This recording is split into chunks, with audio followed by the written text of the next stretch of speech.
and today we're going to take lesson number 3 in the jazz lesson series. Now, let me talk about this book. This is probably one of the most important books anybody who's going to study jazz should have. And this is a copy from the 1970s when it was $6 a copy. This is Advanced Techniques for the Modern Drummers. This is the Jim Chapin book. This is the book I took the first lessons from. Matter of fact, this is page number 4, and the first lesson is the shuffle rhythm, and the second lesson is the together rhythm, doing the Spang-a-lang together. I found the next part of the lesson I gave last week was number 12, which was the the triplet thing, where I'm off the trips. Okay, so I'm basically taking the first couple pages of this very intense book. And by the way, if you're a real jazz drummer, you will go through all of this book, getting to the point where you're reading all kinds of solos and stuff and playing the melodies between the foot and the hands. That's where you want to get to. Now, I can tell you that as far as my study with this book went, I didn't really get past page 8, I don't think. Yeah, I got to 8. This is where I got to with my teacher. And then I went to college, and then I studied jazz basically by listening to guys that were playing jazz at school. So I studied from all the great drummers I had in my class. The Tony Bartones, the Steve Dunns, the Pat Katitas, the Pat O'Donnells. The guys were my friends. And all the guys that I went to college with. And we continued to learn from each other and learn at the school. I also studied with a guy named Richie DeRosa, who's the son of Clem DeRosa, the famous jazz educator from the 70s, 80s, and probably into the 90s. I don't know when he retired, to be honest. But anyhow, those were my jazz lessons. That's where I learned. And then the other place I studied jazz, to be honest, would be listening to music. So who did I listen to? Art Blakey, Tony Williams, Elvin Jones, Buddy Rich, Louis Bellson, Ed Shaughnessy, Peter Erskine. Then it just keeps going. I mean, when you get to Peter Erskine and you start branching out into other guys, the younger guys, I mean, who played with all the big bands, you know.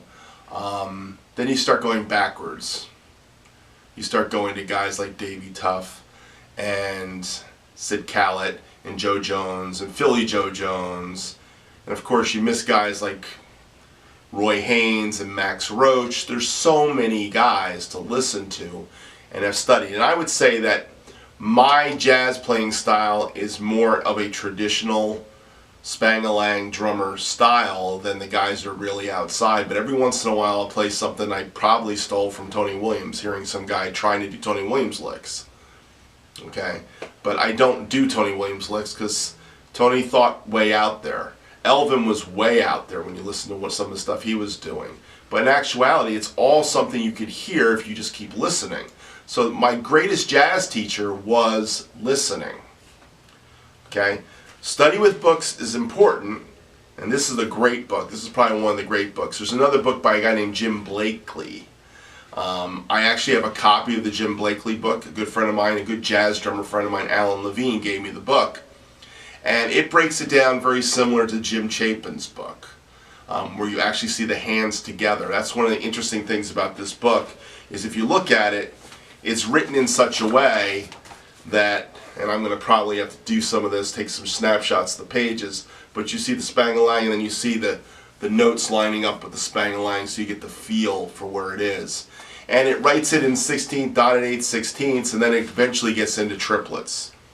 Okay, where you're actually seeing the triplets broken out. And I've actually, even though I didn't study with anybody, I delved into some of the triplet stuff myself. I just kind of opening the book after college and kept going deeper with it.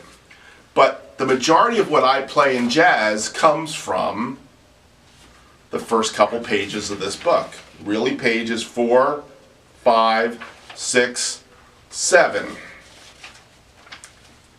And that's pretty much where I got it from. Those are the 4 pages. And I would just play this stuff. And the way you would play these pages, okay, is you would play them, play with your hands, then you do the same.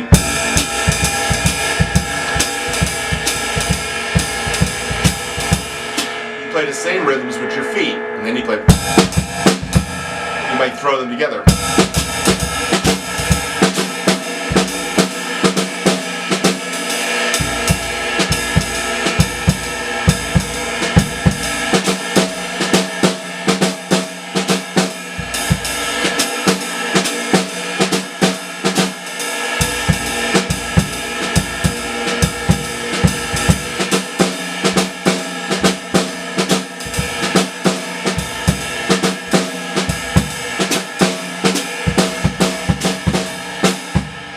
Making up patterns. I'm probably going to cut all that because none of that really works when I'm trying to teach a lesson and think what to say. But this might be more of less of a playing lesson and more of a concept lesson. Because I think what you guys are seeing is, I'm showing you some patterns. Lots of guys show patterns better than I do on YouTube. There's lots of guys. You want to see guys that show patterns? One of my favorites is Steve Whalen Drums. Man, he breaks down stuff really great. And there's so many guys that break stuff down great on YouTube. Rob Brown's another guy, breaks stuff down on YouTube. My thing is not that. So, I just noticed something. I just noticed something today. I'm going to cry now.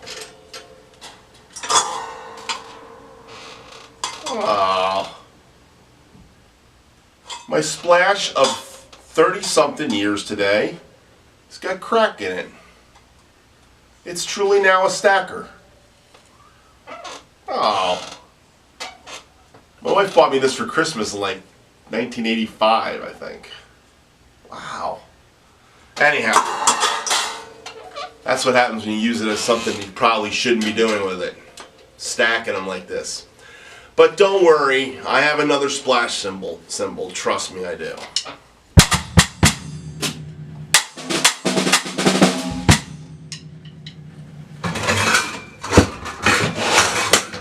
Here's another one.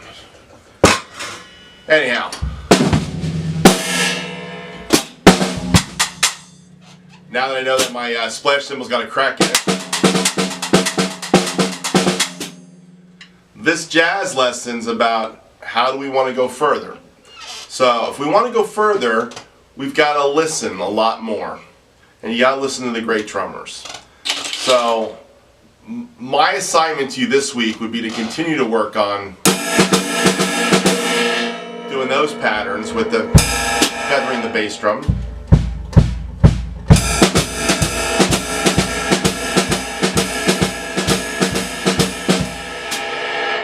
Can get your hands on this book, and when you do, you will have the first 2 of them. I will have shown you the first 2 ones, the first 2 lessons. Number 1 again. Shuffle.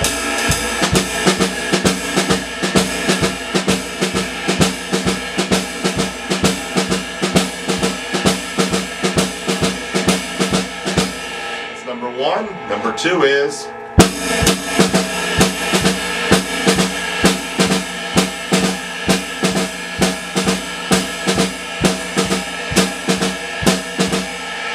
Number 3 is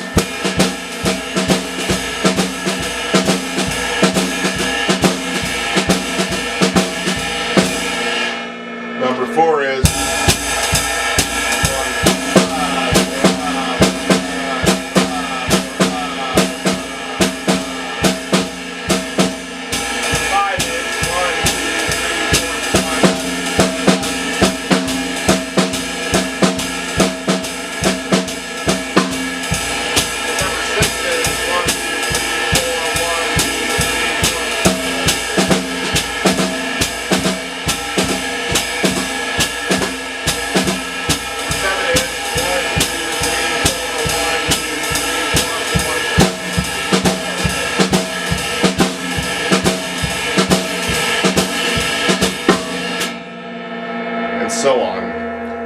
got 2, 3, 4. Number 3 was.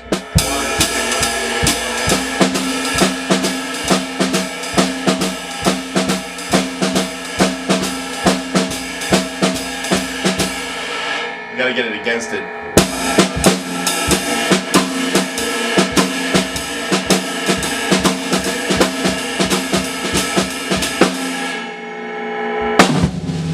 Anyhow. I like that word anyhow, don't I? I don't know if jazz lesson number 3 is really jazz lesson number 3 or if it's just me just talking about jazz. I have no idea. Anyhow, thanks for watching. Thanks for tuning into Drum Talk, the 3rd jazz lesson. This conceptual lesson about the Jim Chapin book. Anyhow, I may have gone as far as I'm going to go in jazz. I don't know how much further I can go. I'm not really the jazz guy. But I do have fun playing it. Anyhow, let me explain my sounds today too, just for this is a freebie. I've got some interesting sounds going on today. One of the little tricks I like to do with my hi-hat sometimes is put this little African seed pod shaker thing. When you put it on the hi-hat, it kind of dries it up. Like without it, it's kind of nice without it, you know. When you put it on, it gets kind of got a little rattle thing going on.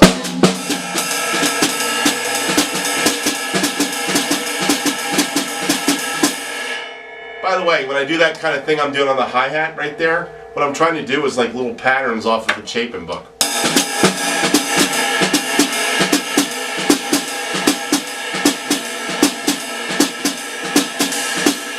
Again, just taking one of the little patterns out of the Chapin book and throwing it to the hi-hat.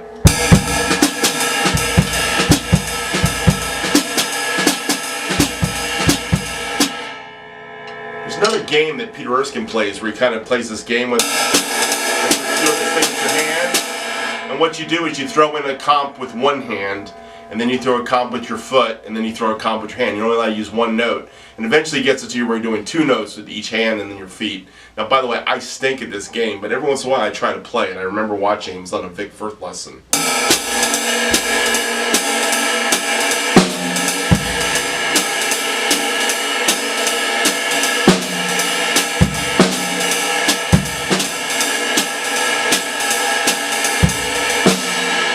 Stink at it. I'm thinking too hard.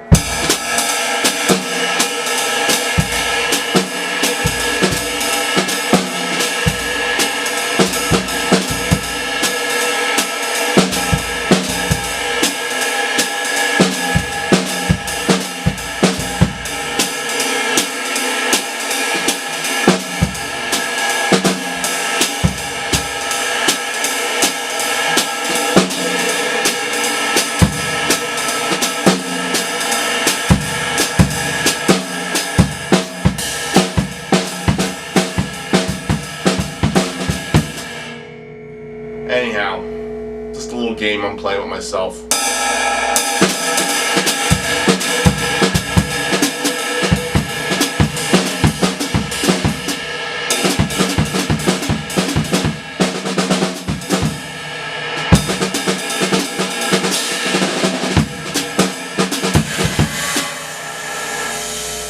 Anyhow, thanks for watching.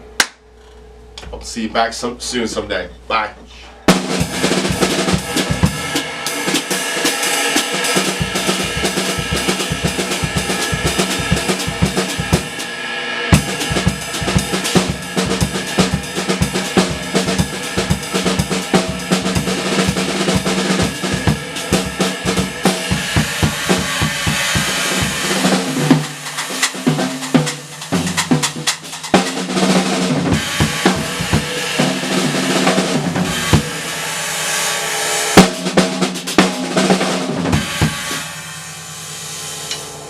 Anyhow,